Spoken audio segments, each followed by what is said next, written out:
നിയമസഭാ തെരഞ്ഞെടുപ്പിനുള്ള LDFന്റെ 107 സ്ഥാനാർത്ഥികൾ കച്ചമുറുക്കി അംഗക്കളത്തിൽ. തെരഞ്ഞെടുപ്പ് തീയതി പ്രഖ്യാപനത്തിന് തൊട്ടുപിന്നാലെ CPM 81 സീറ്റിലും CPI 25 സീറ്റിലും സ്ഥാനാർത്ഥികളെ പ്രഖ്യാപിച്ചു. UDFനും NDAയ്ക്കും മുൻപേ റോഡ് ഷോയുമായി ഇറങ്ങി സ്ഥാനാർത്ഥികൾ മണ്ഡലങ്ങളിലും കളം പിടിച്ചു. തെരഞ്ഞെടുപ്പ് തീയതി പ്രഖ്യാപിച്ചാൽ 1 മണിക്കൂർ മതി സ്ഥാനാർത്ഥി പ്രഖ്യാപനത്തിനെന്ന അവകാശവാദം CPIM പാലിച്ചു.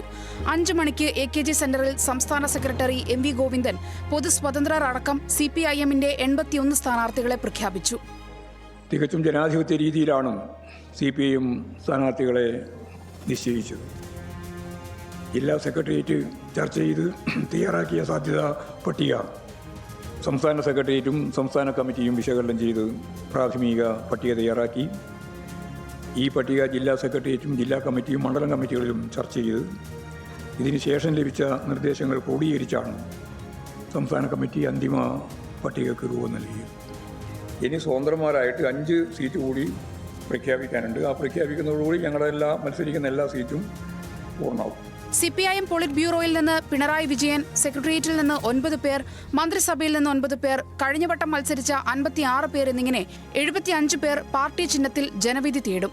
KT Jaleel, V Abdurahman, PTA Raheem, doctor Sujith Vijayan എന്നിവർ സ്വതന്ത്രരായി സിറ്റിംഗ് സീറ്റിൽ വീണ്ടും മത്സരിക്കും.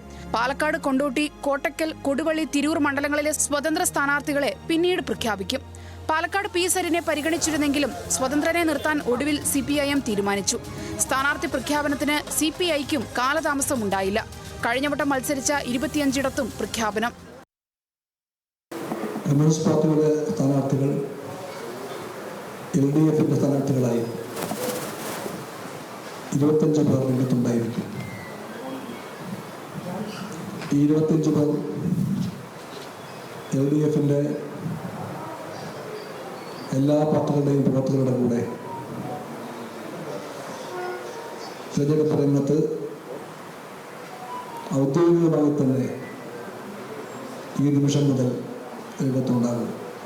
4 മന്ത്രിമാർ സിറ്റിംഗ് സീറ്റിൽ വീണ്ടും മത്സരിക്കും. 3 ടേം വ്യവസ്ഥ പൂർത്തിയാക്കിയ 6 പേർ മാറി. തൃശൂരിൽ ആലങ്കോട് ലീലാകൃഷ്ണനും, കയ്പമംഗലം മാറി പറവൂരിൽ ET ടൈസൺ മാസ്റ്ററും, CC മുകുന്ദൻ വിവാദ കൊടി ഉയർത്തിയ നാട്ടികയിൽ ഗീതാ ഗോപി മത്സരത്തിനിറങ്ങും. കോഴിക്കോട് സൗത്തിൽ സിറ്റിംഗ് MLA അഹമ്മദ് ദേവർകോവിലും സ്ഥാനാർത്ഥിത്വം പ്രഖ്യാപിച്ചു. ഇനിയുള്ള 33 സീറ്റുകളിൽ 2 ദിവസത്തിനകം സ്ഥാനാർത്ഥികളെ പ്രഖ്യാപിക്കാനാണ് LDF തീരുമാനം.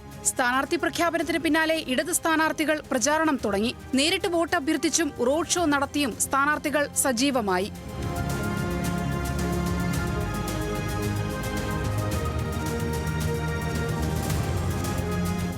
ന്യൂസ് മലയാളം, തിരുവനന്തപുരം.